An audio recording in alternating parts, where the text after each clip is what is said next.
Bueno, hola, ¿qué tal? Muchísimas gracias. Buenas tardes a todos y a todas por haber venido. Desde Ampersand es realmente un placer poder organizar estas jornadas de moda y es un placer para nosotros, obviamente, presentar este libro en este marco.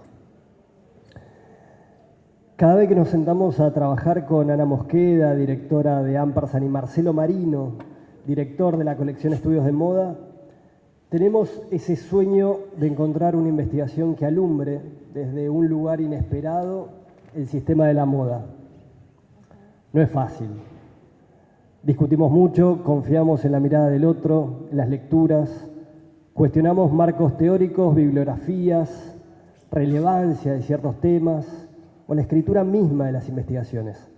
Rastreamos libros ya publicados en otros idiomas, soñamos con incorporar a ciertos autores y autoras a desarrollar ciertos temas.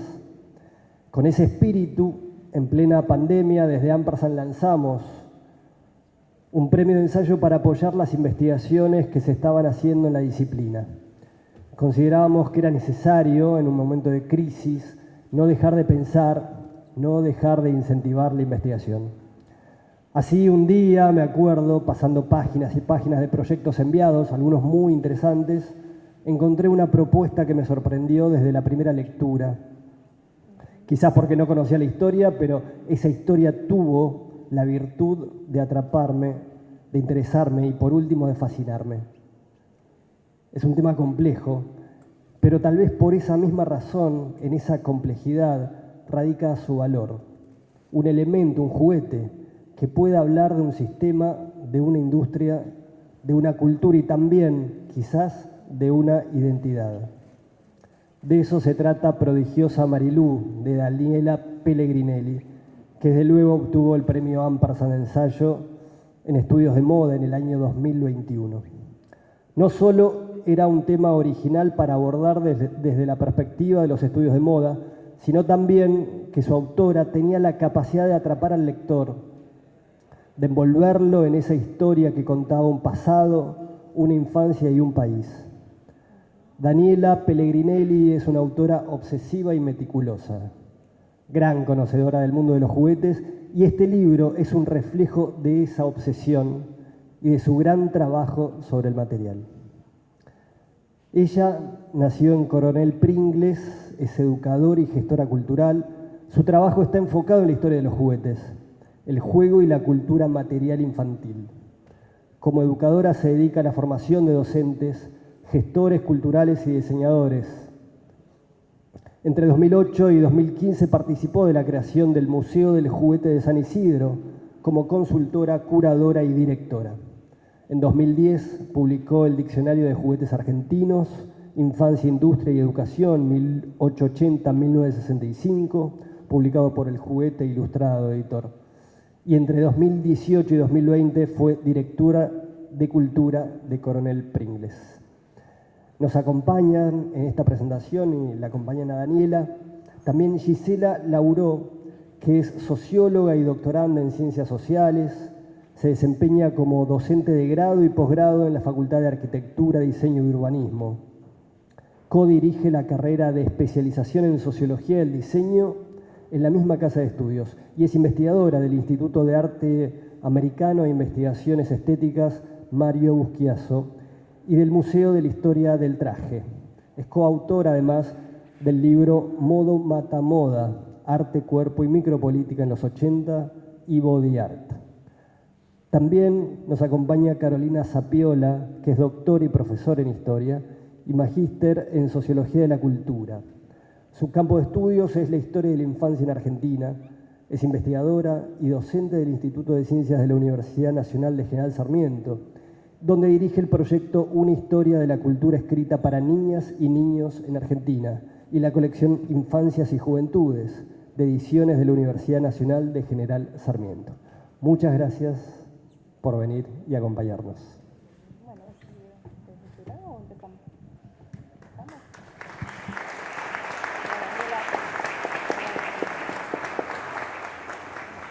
Bueno, ¿se escucha bien entonces? Buenas tardes a todos y todas. Ante todo quiero agradecer a Ampersand por haberme convocado a esta presentación y a Daniela por invitarme a compartir esta celebración, porque un libro siempre es un gran momento de llegada, ¿verdad? No imagino escenario estético, ¿no?, más indicado que este magnífico museo y la hermosa colección Estudios de Moda que vengo siguiendo para presentar un libro tan atravesado por la belleza, tanto en su factura como en su objeto, como es Prodigiosa Marilú. Como todos sabemos, los temas de investigación se van delineando al compás de una biografía. Bueno, vos acabas de comentar gran parte de la biografía y el recorrido de Daniela, ¿no? Los saberes, experiencias, redes personales, sensibilidades y convicciones van haciendo lo que cada investigador e investigadora va decidiendo investigar, ¿no? Y Prodigiosa Marilú es una prueba tangible de ello, porque es un libro de historia de la infancia, de historia de las mujeres, de historia de la moda, la podemos poner en muchos anaqueles en una biblioteca, que no podría haber sido escrito por un historiador o una historiadora tucús, para decirlo de alguna manera, ¿no? Tiene que haber sido alguien que tenga la trayectoria de Daniela como educadora, gestora cultural, experta en el coleccionismo del patrimonio y, como ella se llama a sí misma, aprendiza en la Casa de las Muñecas de Antonio de Caro. Para escribir este libro hacía falta unir dos mundos, el de la historia y el de un conocimiento material profundo de los juguetes, en particular de las muñecas, y yo creo que entonces tenemos que agradecer a Daniela haber reunido estos dos universos. Me saco los anteojos porque veo mejor leyendo con los anteojos y los veo ustedes mejor sin ellos. Entonces, por eso esta oscilación. Reponer la riqueza, complejidad y belleza de este libro en unos minutos sería imposible, desde luego, y además no es lo que se hace en una presentación de un libro. Entonces me voy a detener en 4 ejes o cuestiones que se abren a partir de su lectura y que creo resultan de sumo interés, no solamente para la historia de la infancia, que es el campo del cual yo vengo y es del cual yo voy a hablar, perdónenme la gente de la moda, pero acá soy una rara avis, sino que entiendo que son cuestiones muy importantes para los estudios socioculturales en términos generales. Entonces, si nos preguntamos por qué hay que leer Prodigiosa Marilú, y yo digo que hay que leerlo, primero porque es muy bello, ¿no?, aparte, pero porque realiza aportes temáticos, metodológicos y bibliográficos decisivos para la historia de la infancia.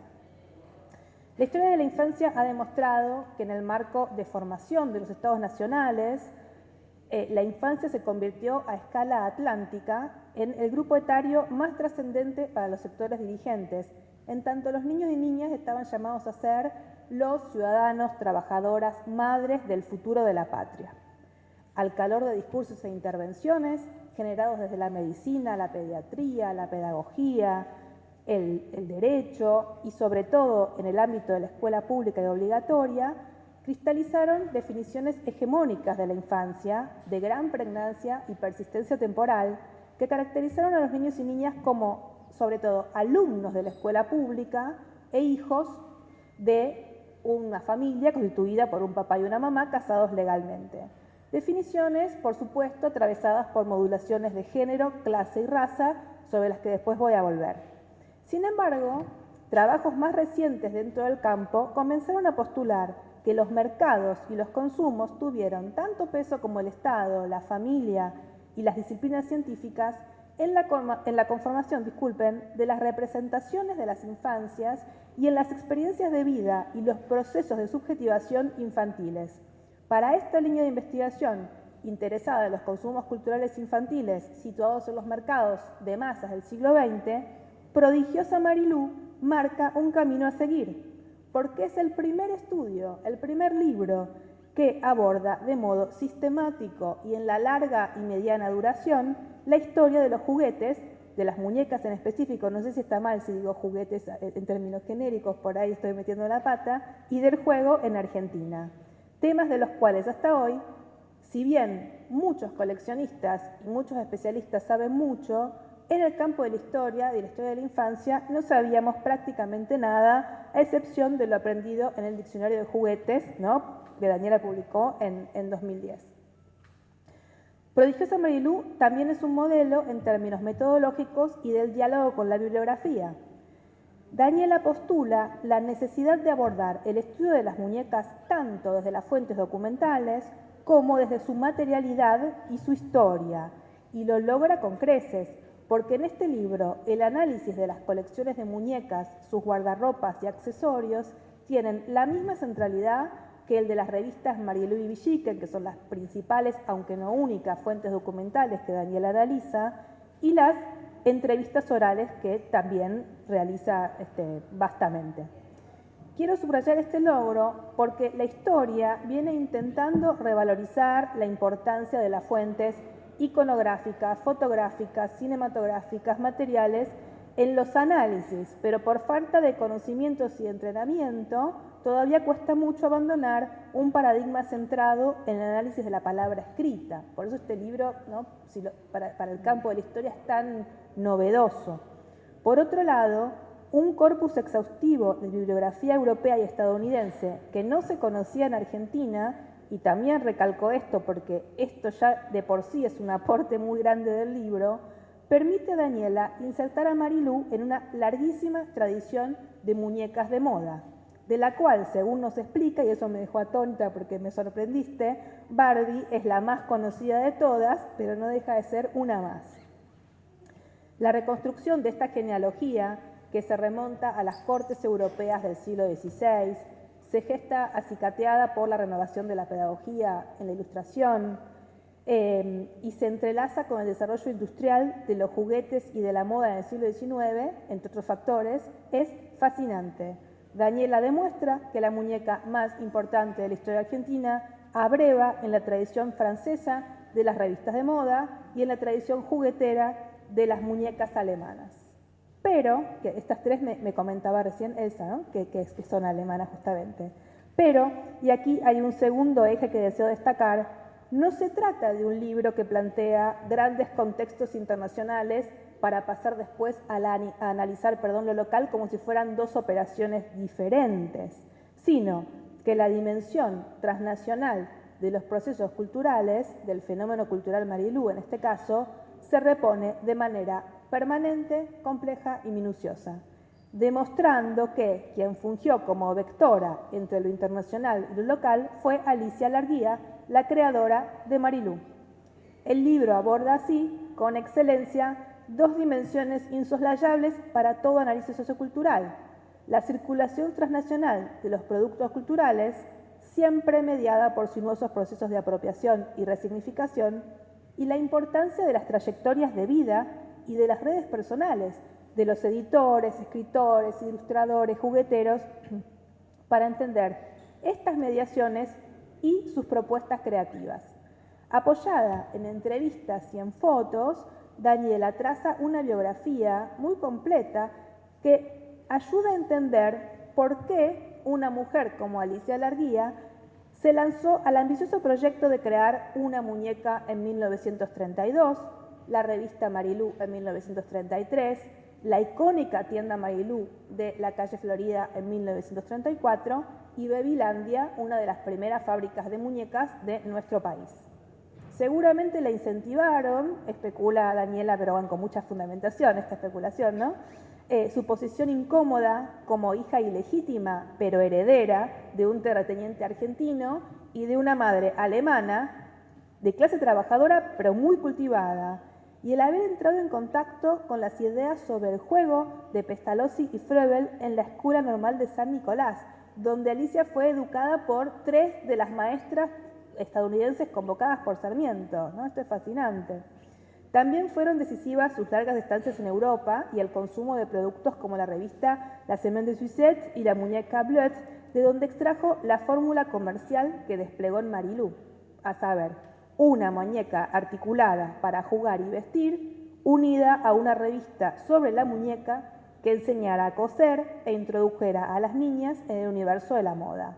Por último, su amistad personal con los Vigil explica su asociación con la editorial Atlántida para lanzar la muñeca y la revista al mercado, y nos recuerda la centralidad de la cultura escrita en las industrias culturales de mediados del siglo XX. A veces, ¿no?, desde nuestra era digital, de redes, etcétera, nos podemos olvidar.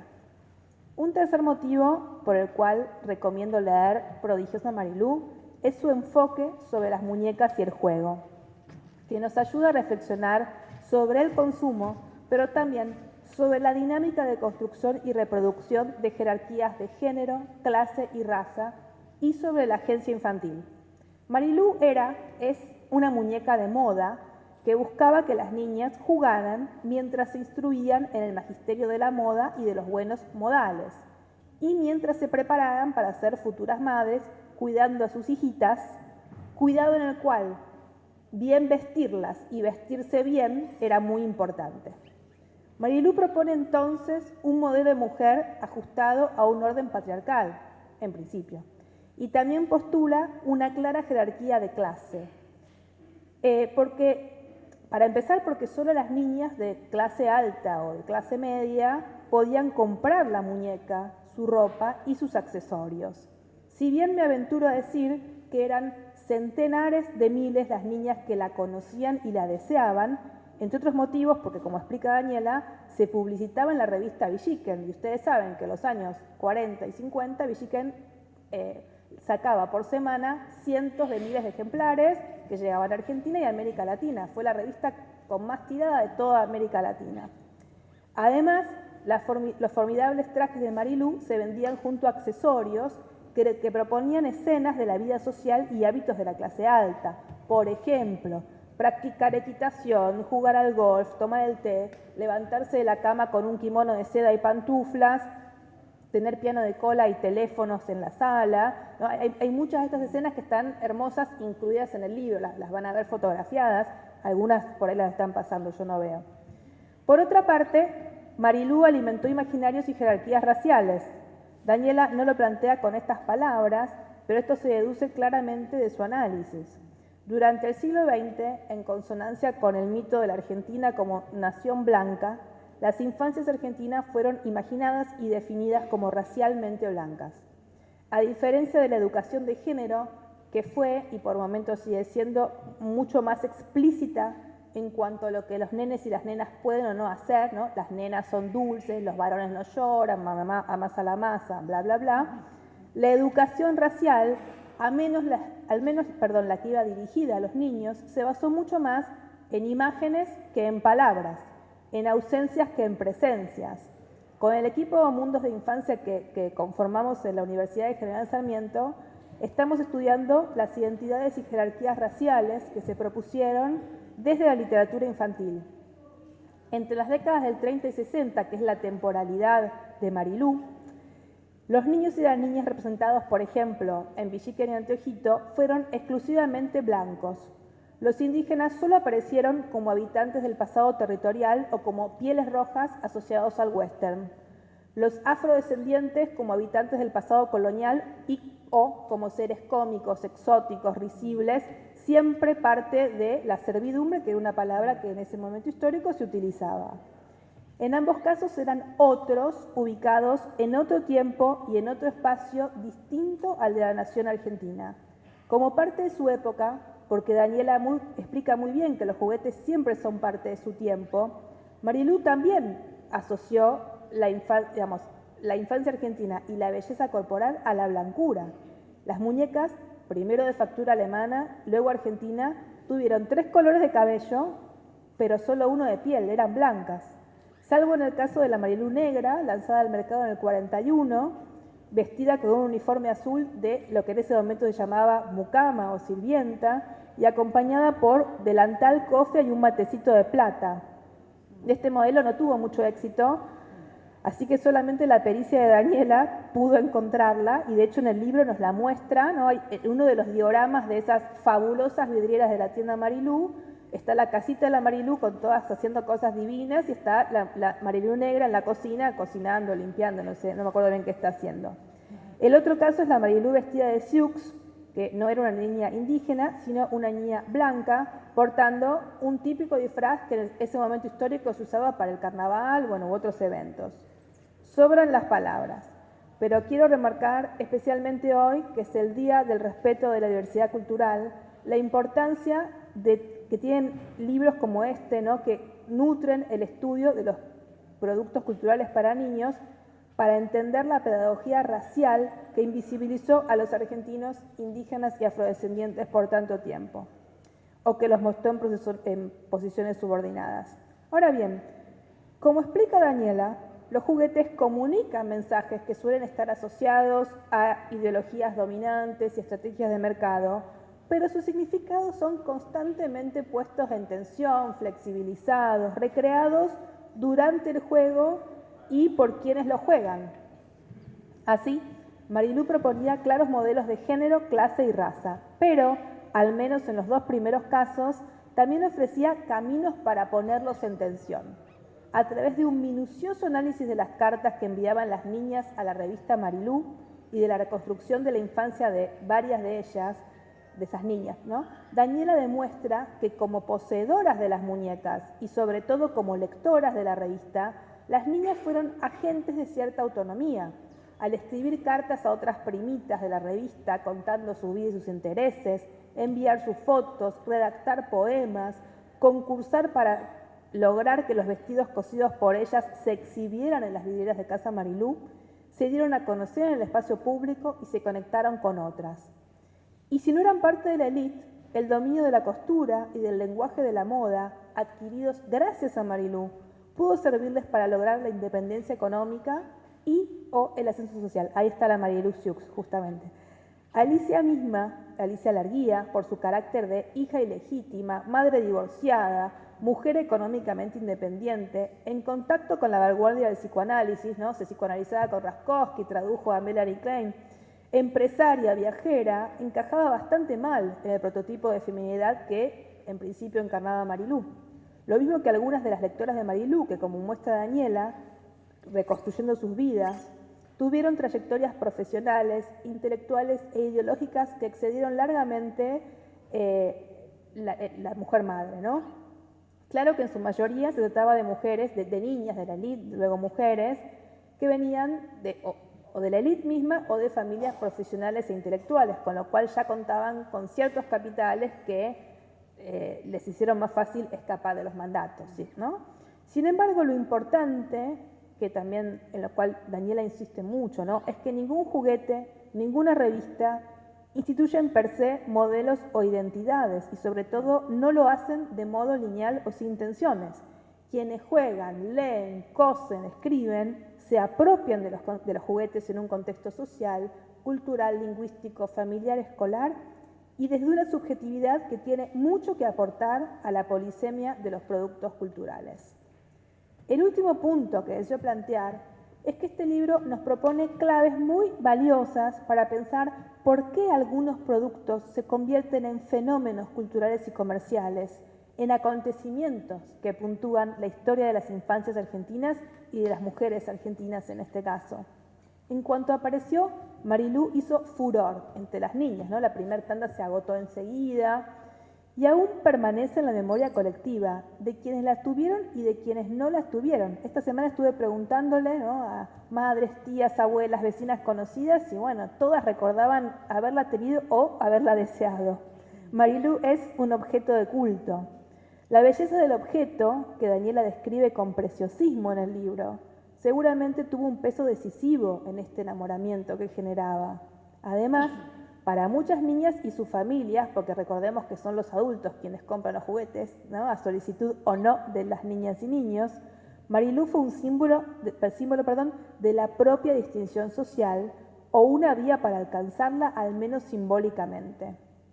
Es muy interesante también cómo Daniela reconstruye el espacio de la costura doméstica, central en el proyecto de Marilú, como algo que atravesaba a todas las clases sociales y era una actividad compartida por distintas generaciones de mujeres. A través de la revista Marilú y Villiquen se podía acceder a los moldes y a las técnicas para ingresar al mundo de la moda de Marilú, incluso si no se podía comprar una muñeca. Por ello, Marilú resultó tan convocante, ¿no? Por último, las estrategias comerciales que desplegaron Alicia y su equipo también contribuyeron a este éxito. Los productos exitosos, perdón por la redundancia, de las industrias culturales siempre funcionan articulados con otros. En este caso, Daniela reconstruye este universo compuesto por una muñeca y sus accesorios, 2 revistas, un programa radial, publicidad gráfica sistemática, una tienda de ensueño en la calle Florida y colecciones de alta costura y prêt-à-porter para niños, niñas y mujeres, ¿no? Un universo en el cual cada elemento podía propiciar y reforzar el deseo y el amor por Marilú.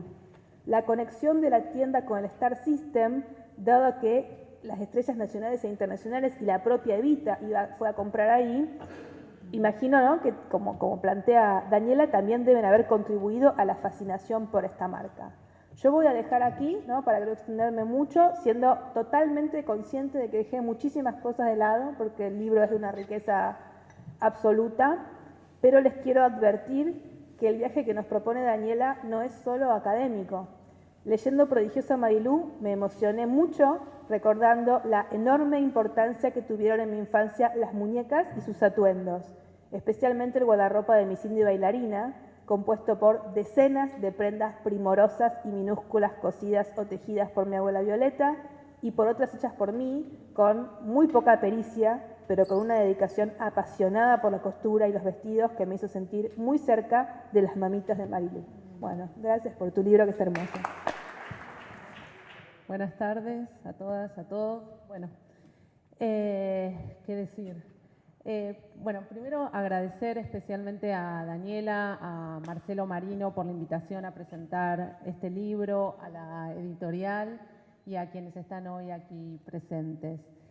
Desde que supe que Daniela Pellegrinelli había ganado el primer premio de ensayo en la disciplina de estudios de moda en la editorial, sentí una enorme alegría, enorme. Yo conocía sus trabajos, ese maravilloso diccionario de juguetes argentinos, no la conocía personalmente, con lo cual es doble la alegría el día de hoy. Y por supuesto no es mi intención hacer una reseña del libro, porque cada uno va a hacer sus propios recorridos, sus propias lecturas, el periodismo hará sus propias reseñas, sino que me gustaría sumarme, como Carolina, a contagiarlos de ese afecto alegre que me produjo la noticia y que me produjo leer este libro. Es decir, quiero compartirles ese entusiasmo como una invitación a la lectura, como una invitación a que ustedes tengan este libro, lo regalen, lo lleven a sus casas, lo alojen en sus bibliotecas, se vuelvan fan del Club Marilú, que hoy abrió su Instagram, para que todos se pueden hacer seguidores de Marilú. Y me gustaría pensar dos escenas contrapuestas en algún punto. Una, ustedes mismos, cuando le contaron a alguien que venían a esta presentación, donde alguien les preguntó y ustedes dijeron voy al museo, a la presentación de un libro, Daniela Pellegrinelli, ¿sobre qué? La muñeca Marilú. Y entonces estoy segura que se produjo algún tipo de intercambio. Les trajo a muchos de ustedes esos recuerdos que se reintegran al cuerpo pero al alma, ¿no? La nostalgia, la memoria personal, afectiva, única, irrepetible, si tenían la muñeca, si no la tenían, si jugaban o era de colección, quién le hacía la ropa, si se vistieron con la marca, si no la tenían pero la deseaban. Entonces, todo un universo de afectos alegres, podríamos decir. Y me gustaría traer otra escena más escéptica, en clave incluso de sospecha, quizás provenga de parte también de cierto sector del campo académico-intelectual, ¿no?, que dirá con cierto también gesto, tal vez, un libro sobre una muñeca de moda, puntos suspensivos. Entonces yo celebro que hoy estemos presentando un libro que trae dos palabras que se consideran menores, moda y muñeca. Prodigiosa Marilú posee la cualidad de ensañarse en el mejor sentido de la palabra con lo menor, casi como una obsesión que suele suceder cuando nos apasionamos con nuestros objetos de estudio. Daniela nos muestra el espesor y la densidad que tienen estas palabras. Estamos ante un libro que renueva un contrato, que es una palabra que aparece mucho en todo el libro. Es un contrato con los estudios de moda, pero quisiera decir que en términos más amplios también es un contrato con los estudios culturales, donde, bueno, el sesgo al campo al cual pertenezco, que es la sociología, me resulta imposible eludir los ecos de la premisa de Bourdieu, que nos mostró a través de sus trabajos que no hay temas insignificantes y que justamente es la elección de esos temas que en apariencia son menores, los que mejor nos ayudan a entender el mundo, que en definitiva es entendernos a nosotros. Entender el funcionamiento del mundo es entender cómo funcionamos en el mundo. Esta es la apuesta arriesgada que la autora asume. ¿Qué mejor que una muñeca de moda para comprender esos funcionamientos? Esto nos lleva a un terreno de descuidos. Por un lado, el campo académico. Todas aquellas temáticas vinculadas al mundo de la moda, ¿sí?, han quedado siempre relegadas. Eso no es ingenuo. Eso tiene que ver con que es un mundo repleto de prejuicios vinculado a lo frívolo, a lo banal, a lo superficial. En algún momento la moda quedó subsumida al mundo de las mujeres, entonces tiene un sesgo peyorativo, cosa de mujeres, menor. Incluso si dijéramos ropa, sentiríamos que estamos hablando de algo que es tal vez un poco más serio. Daniela en su libro también nos dirá que los estudios académicos sobre las muñecas son tardíos y vienen de la mano del impacto de la muñeca Barbie, donde de repente se entiende que se puede leer allí cuestiones de género, de edad, de clase. Es decir, que comienza un camino de campo de estudios, incluso habiendo estudios pioneros en la temática que habían quedado sin ser retomados. Daniela nos dice, ¿no?, que si la moda es un lugar desatendido, con más razón se la desentiende si se trata de una prenda que no supera los 30 centímetros de la muñeca. O sea, si la moda es el margen, la muñeca es el margen del margen, la periferia de la periferia. Estar presentando hoy este libro en estas jornadas de moda argentina implica un largo recorrido que da cuenta de un campo de estudios que no deja de ser un terreno de luchas por su legitimidad.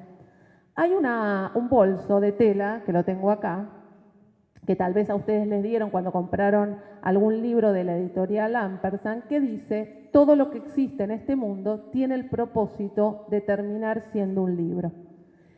Es decir, es muy linda la idea, ¿no? Todo tiene, el mundo que nos rodea desea o tiene un propósito de estar en un libro, pero todos sabemos que no todo termina en un libro, y mucho menos cuando se combina en el objeto muñeca y moda.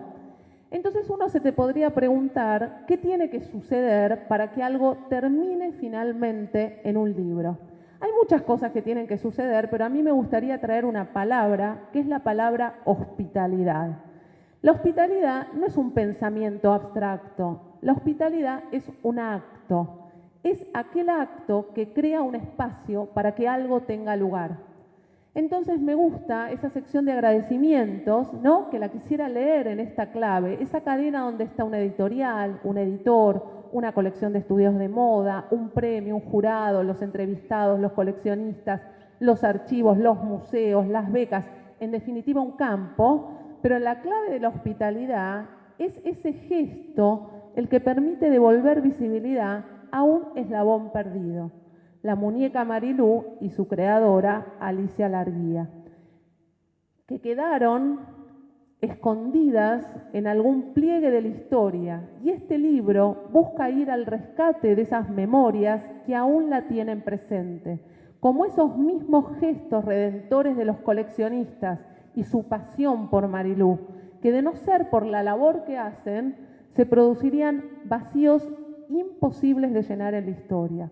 De hecho, Hannah Arendt decía que Walter Benjamin era el primero en decir que coleccionar es pasión de niños, ¿no? Porque para los niños las cosas todavía no tienen la lógica de la evaluación de la utilidad, es decir, esa vinculación tan bella entre coleccionismo e infancia.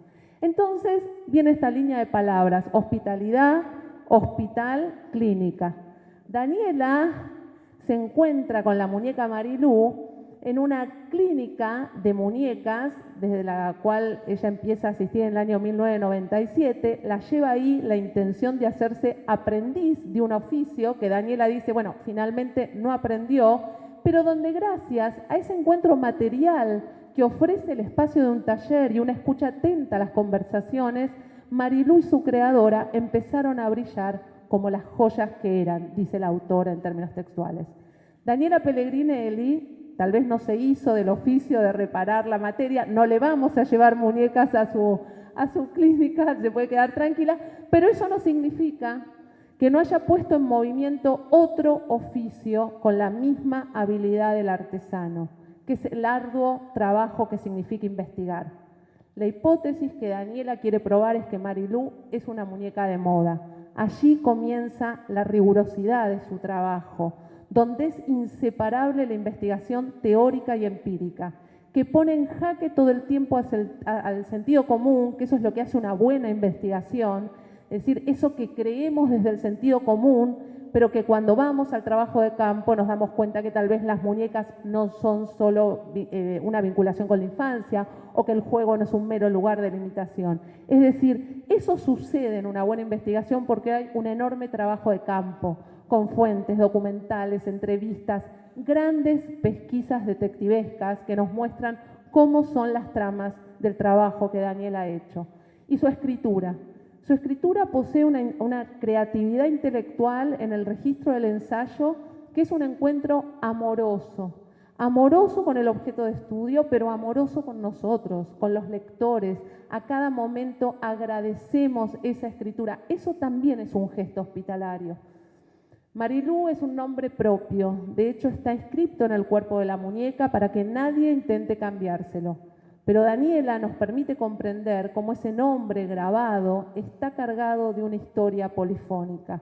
Por eso no resulta casual imaginarnos, en clave a la única regla que Barbour tenía para ordenar su biblioteca, la del buen vecino, cuáles serían los de prodigiosa Marilú.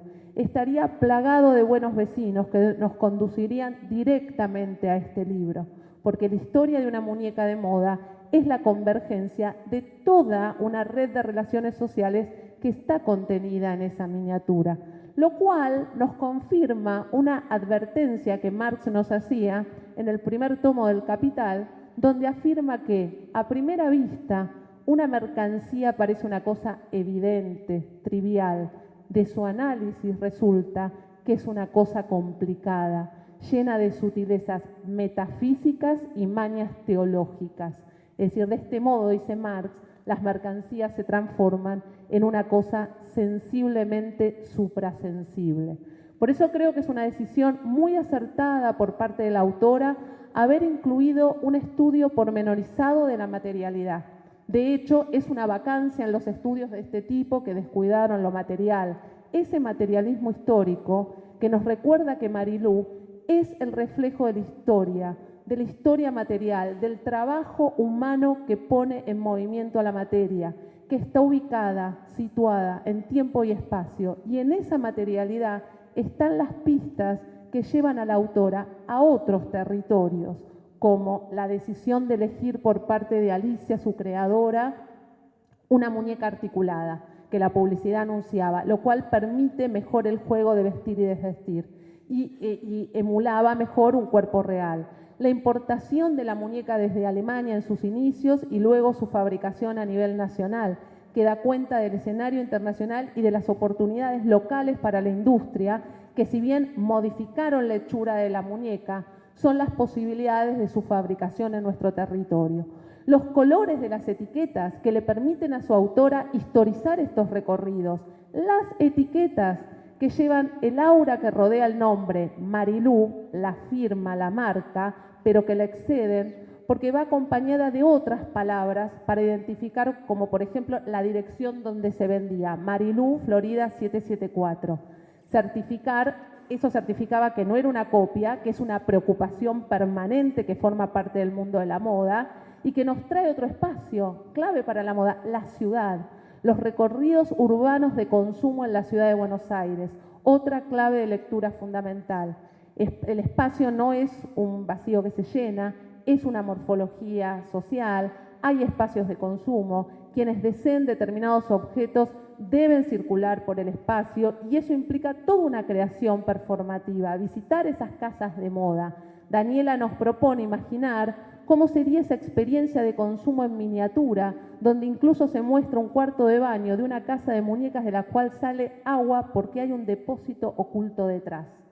Los datos, que podrían pasar inadvertidos para muchos, le otorga una cualidad a este libro, su pasión por los detalles, que lo inscribe en una tradición de autores como Walter Benjamin, como Baudelaire, como Simmel, que no por casualidad se interesaron por la moda muy tempranamente y a contrapelo, que ponen a la sociedad bajo el microscopio, porque entienden, igual que para Daniela, que allí, en lo pequeño, en lo íntimo, en los detalles, hay una clave de lectura, un jeroglífico social a descifrar. Y Daniela sabe que para entender los fenómenos sociales, en este caso, fenómenos de moda, hay que irse también muy atrás en el tiempo, en toda una cadena de cosas que no hemos visto, que no hemos vivido, pero que determinan lo que somos en el tiempo presente, lo cual significa varios siglos atrás, en otras geografías, comprender escenarios históricos donde Mariluz escribe en una genealogía más amplia que la del 30 al 60 del siglo XX, que son las muñecas de moda que tuvieron lugar desde el siglo XIV en las cortes, donde se difundía, se divulgaba y se comercializaba a través de ese pacto entre muñecas y moda, un hecho social global que va a ir conformando todo el sistema de la moda a la escala internacional, pero que tiene un inicio histórico localizable, ligado al mundo moderno, occidental, donde no solo lo nuevo se vuelve un valor, sino donde es consustancial de sociedades con un fuerte sentido del yo. La historia de la moda es la historia del lujo, de las rivalidades, de clase, de distinción, pero ese camino también es el de la revolución democrática que se pone en marcha y que esos procesos de democratización se ven reflejados en la historia de Marilú. Y evidentemente estos datos los desconocía Jorge Luis Borges, como nos cuenta Daniela, que desprevenido un día frente a un local de Marilú en el año 1960, Borges se preguntaba cómo supieron que iban a hacer un buen negocio vendiendo vestidos para muñecas. Bueno, tal vez de haberlo sabido, el destino de Borges hubiera sido otro, quién sabe, estaría vendiendo ropa. No sé, no, un poco un chiste, una morada. Pero bueno, Marilú forma parte de este proceso civilizatorio más amplio que supone el cambio de estructuras materiales, pero de orden psíquico, que estará reflejado en reglas de etiqueta, de buenas costumbres, de autoobservación, de autocontrol, en saber en determinado momento qué se vuelve deseable, esperable, correcto, cuáles son las buenas maneras de aparición en el espacio privado y público, prestar atención a las reglas de etiqueta, de distinción, en definitiva ser conscientes que si el cuerpo porta una posición social es porque ese cuerpo es resultado de un trabajo. Ahora bien, Marilú también nos recuerda algo sumamente importante que no debemos olvidar jamás, que ese cuerpo siempre está vestido. De hecho, la revista Marilú, que acompañó a la muñeca, forma parte de ese universo de consumo que es el de los aprendizajes de género, las pedagogías del cuerpo vestido para sus lectoras. Daniela no se queda allí. Las elaboraciones de este libro no son lineales, porque su autora se arriesga a tomar la ambivalencia como categoría de análisis.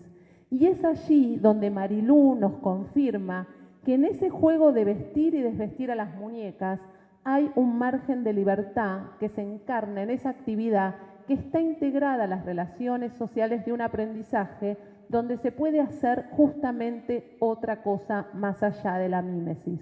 Porque la moda es uno de los elementos donde con mayor claridad se manifiesta la ambivalencia de la vida moderna. Su afinidad con el mundo de las mujeres puede leerse en clave de reproducción, pero también de emancipación. Como se pregunta Daniela, ¿cuánto de lo aprendido al participar del mundo de Marilú y la moda permitió a las mujeres expandir sus posibilidades expresivas y económicas? Y con Daniela y su pregunta nos preguntamos, ¿cómo encuentran la entrada al mundo aquellas que están desposeídas? Como aquellos oficios relacionados a la vestimenta que se vuelven un saber que se lleva puesto, se porta, es como una casa, un cuarto propio, que tiene la cualidad de ser itinerante y puede desplegarse en cualquier momento y lugar. No es cualquier saber, es un saber también ligado a una forma de libertad. Por eso la historia de Alicia, su creadora, es tan valiosa. Su afirmación existencial, cuando decide volverse comerciante, pero también periodista e incluso modelista, como indican sus tarjetas de presentación, nos permite comprender cómo se entrelazan luego las biografías individuales con la historia que compartiremos con otros seres humanos en su intento de emancipar el destino de la suerte que le han tocado en gracia a muchas mujeres. ¿Cuál fue su propia manera de hacerse de su realidad?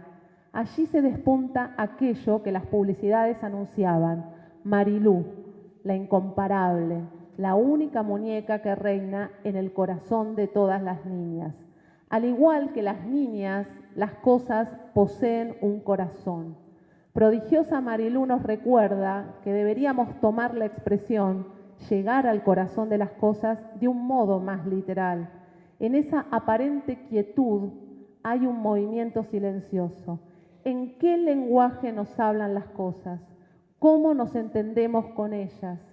Pero para percibirlas debemos reconocernos en su mirada, sentirnos interpelados y conmovidos al mismo tiempo. Esa agudeza del análisis está en este libro. Me gustaría finalizar imaginándonos a todos los que estamos hoy aquí como aquel niño que Baudelaire describe en La moral del juguete, estando frente a esa miniatura que imita un cuerpo humano. Aparece en un rapto ese gesto de destrucción propio de la infancia, esa tendencia metafísica que se realiza en el acto de despedazar su aspecto visible.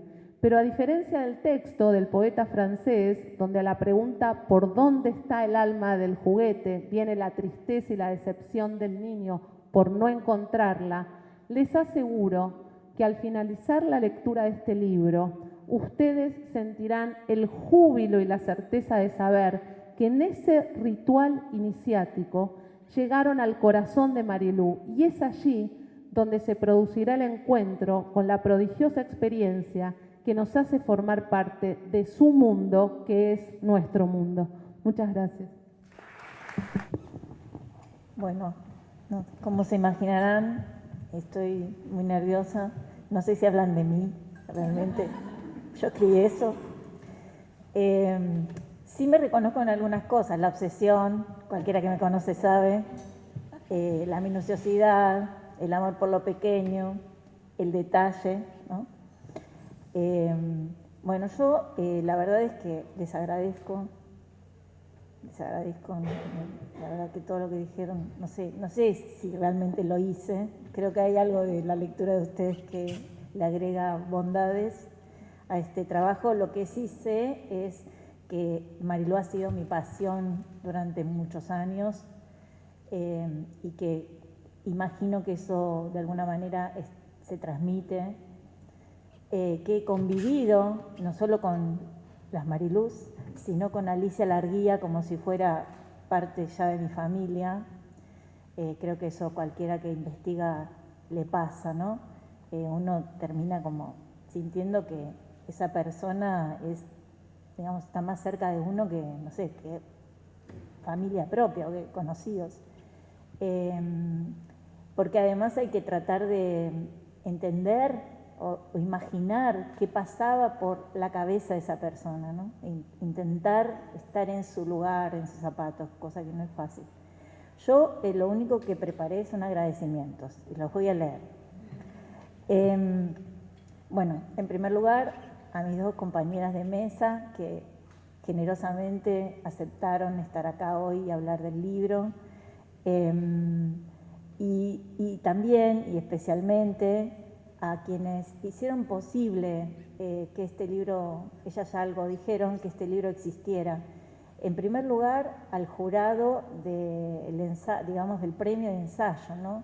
Daniela Lucena, que está ahí, muchas gracias.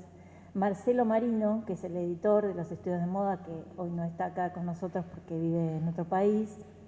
Y Ana Torrejón, que creo que no está tampoco hoy, pero bueno, creo que fueron quienes vieron, junto con la editorial que ahora voy a sumar, le dieron la posibilidad a una muñeca de estar dentro del marco de los estudios de moda y me ayudaron o me dieron la posibilidad a mí de visibilizar y revalorizar el trabajo de Alicia Larguía, que creo que es un personaje trascendente, digamos, en el mundo de la moda local, que siempre había quedado escondido atrás de esa Marilou Bragans que todo el mundo recordaba, pero que Marilou Bragans es mucho más que Marilou Bragans, y que todo eso nació a partir de una muñeca de 40 centímetros, que es la que tenemos acá al lado.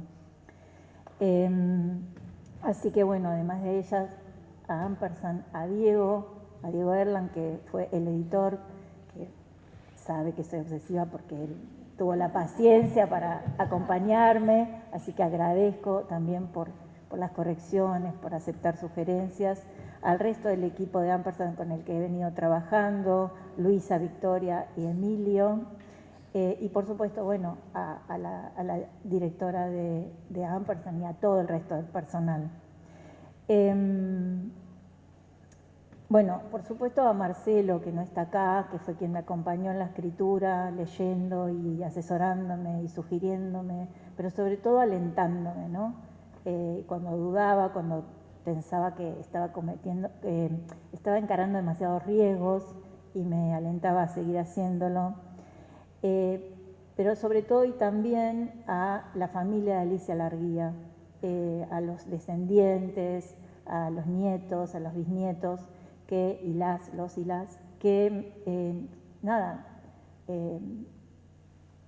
me dieron su tiempo, además de imágenes, relatos, recuerdos, documentos, que me permitieron reconstruir en gran parte la vida de Alicia Larguía. Yo cuento en el prólogo que entre la primera entrevista relevante que hice, que fue a su hija, María Luisa Dari Larguía, que lleva el nombre de la muñeca, o que la muñeca lleva el nombre de ella, que fue en el año 2000 hasta ahora, imagínense que han pasado unos cuantos años. Luego fui trabajando con el resto de la familia. Especialmente tengo mucho agradecimiento con una de sus nietas, que es Ludovica Esquirru, porque fue Ludovica la que me invitó a conocer la última casa de Alicia en Córdoba, una finca que se llama Nomaí.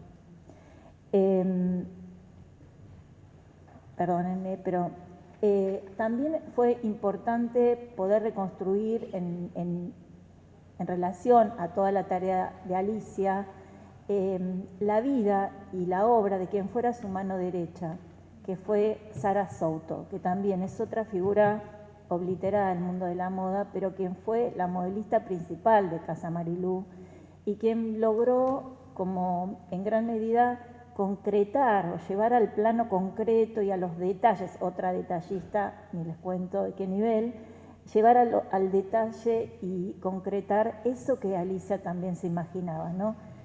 Toda la familia Souto, o gran parte de la familia Souto, fue la que después se hizo cargo de Casa Marilou, de Marilou Bragans, y para reconstruir eso conté con dos testimonios fundamentales, el de Amparo Souto, que ya no está, y el de Marta Souto, que no sé si andará por ahí, porque iba a venir. ¿Está por allá? Que vieron cómo son las cosas del destino. Marta Souto fue mi profesora de didáctica en la universidad, porque así es la trama de afectividades de la que hablaban mis compañeras. Después hubo otras familias y otras, las familias de las mamitas o de las sobrinitas o de las primitas, porque todo el mundo Marilou es un mundo armado alrededor de los lazos ficcionalmente familiares. Y ahí tengo para agradecer a la familia Bollados Robelli, a Rubén Masi y a su mamá, que ya no está, Ruth Monjardín, por tantos días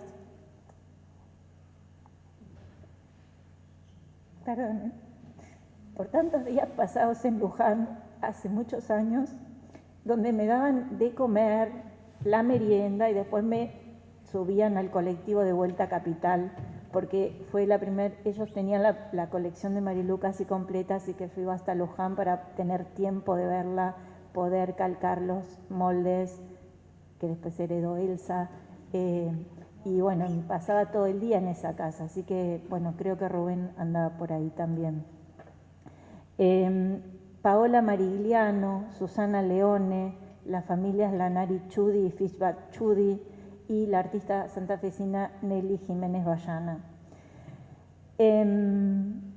También hay un aspecto muy importante que mencionaron las chicas, y es la necesidad de construir un conocimiento que tenga un pie, un foco muy importante en el análisis material de los objetos. Muchas veces pasa que los textos sobre muñecas, incluso sobre Barbie, son sumamente teóricos, digamos, ¿no? Y los vinculan con cuestiones de género, de clase, pero es el conocimiento de la dimensión material lo que nos permite acceder a otros sentidos. Y eso lo he podido hacer primero porque me muevo de un lado para el otro en el mundo del coleccionismo y también de la investigación sobre las fuentes bibliográficas, los textos, pero también porque cuento con la generosidad de un montón de personas que coleccionan y que me permiten acceder a esas colecciones, y eso no es tan fácil, y con mucha generosidad, no solo a las colecciones, sino también a compartir conocimiento, porque quien colecciona generalmente acumula también un conocimiento sobre materialidad. En ese sentido, principalmente a Elsa Keller, que está acá con su Marilú. Bueno, perdón, pero es muy emotivo, esta presentación es muy emotiva, porque está hecha de relaciones y de trama y de afectos, porque bueno, venimos trabajando hace mucho tiempo y analizando cada detalle y todas las hipótesis que yo suelo tener o que he ido teniendo, pues con quien más la converso es con Elsa, porque bueno, tiene muchísimas Marilús. Pero no solo con ella, sino a Silvia Paz, que también la veo ahí, a Juan Olcese, a Adrián Chelone y Carlos Gronda, que lamentablemente no está, y con quien me hubiera gustado mucho compartir esto hoy. Después a instituciones, ¿no? Porque es imposible hacer esto solo, pero sobre todo porque hay una cantidad de material o hay un reservorio en instituciones diversas, y en ese sentido conté con una ayuda muy importante para acceder en tiempos de pandemia o apenas saliendo de pandemia a unos archivos del Archivo Intermedio, del Archivo General de la Nación, del Archivo Intermedio, así que por eso le agradezco a Marines López Escudero, que no sé si está, y por supuesto al equipo, al grupo del Museo del Traje, que ya soy como de la casa, especialmente a Guadalupe Kleiman y a Cristina Quiroga Pellet, porque bueno, con ellas es con quien más he trabajado, pero a todo el equipo, porque siempre hay como mucha disponibilidad, y por supuesto a Vicky Salías por su gestión abierta que permite que podamos realmente ir a consultar y a trabajar ahí con el archivo del museo, que es muy importante el acceso, ¿no? Para poder relevar los fondos necesarios, sí, los fondos y los archivos de San Nicolás de los Arroyos, también una gran parte hecha en pandemia, conté con la ayuda de Sofía Elizalde, porque ella fue quien revisó en mi nombre el archivo del Normal de San Nicolás y el Museo Cherbo. Cuando me enteré que Alicia había tenido, digamos que había vivido con su madre Alma un tiempo en San Nicolás de los Arroyos y que de hecho había cursado la escuela normal ahí en San Nicolás. También en ese sentido al Museo La Casa del Acuerdo, Museo Casa del Acuerdo, porque fue a través de su directora Paola Rosso Ponce y de la gente del museo que pudimos como hacer esa movida en un momento donde todavía no era tan fácil viajar.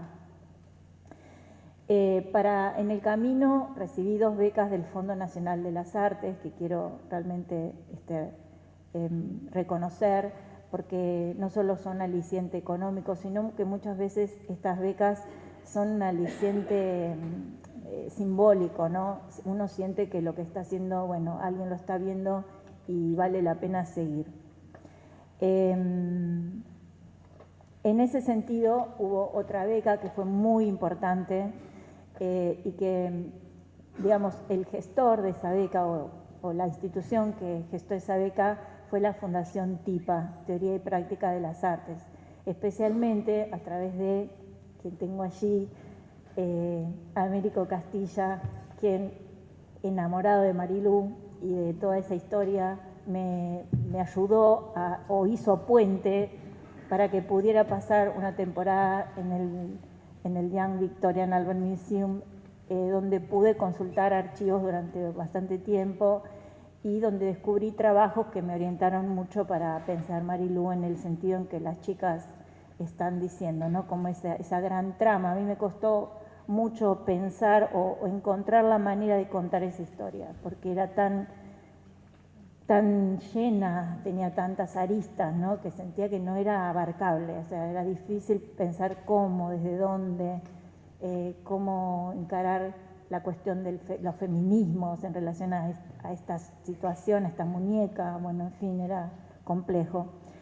Así que, bueno, gracias, Américo, por eso. Y después hay una miríada de personas, que posiblemente haya más de las que voy a mencionar, que a veces simplemente dan un dato, ¿no? Un contacto, no sé, algo medio perdido, pero que a veces es como la puerta del jardín secreto, ¿no?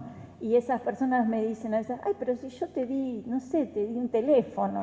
Bueno, a veces un teléfono cambia todo, ¿no?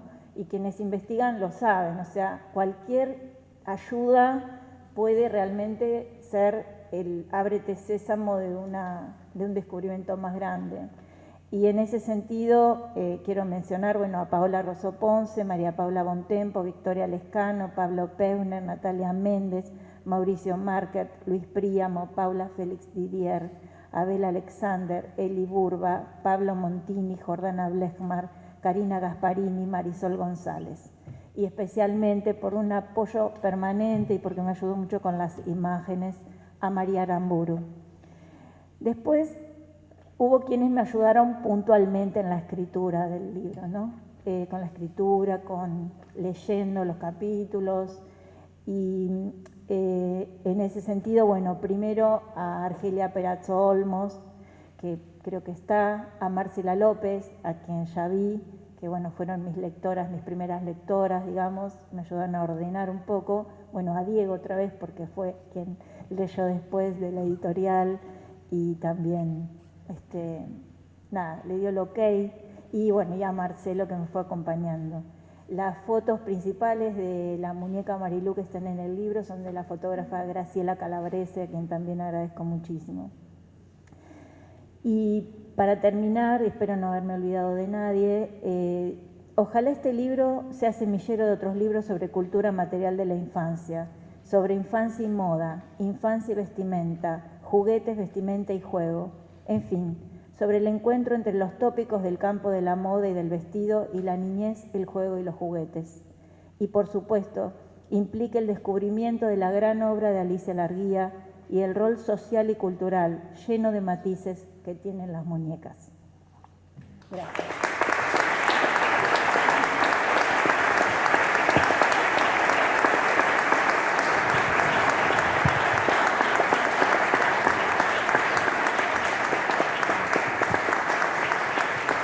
Bueno.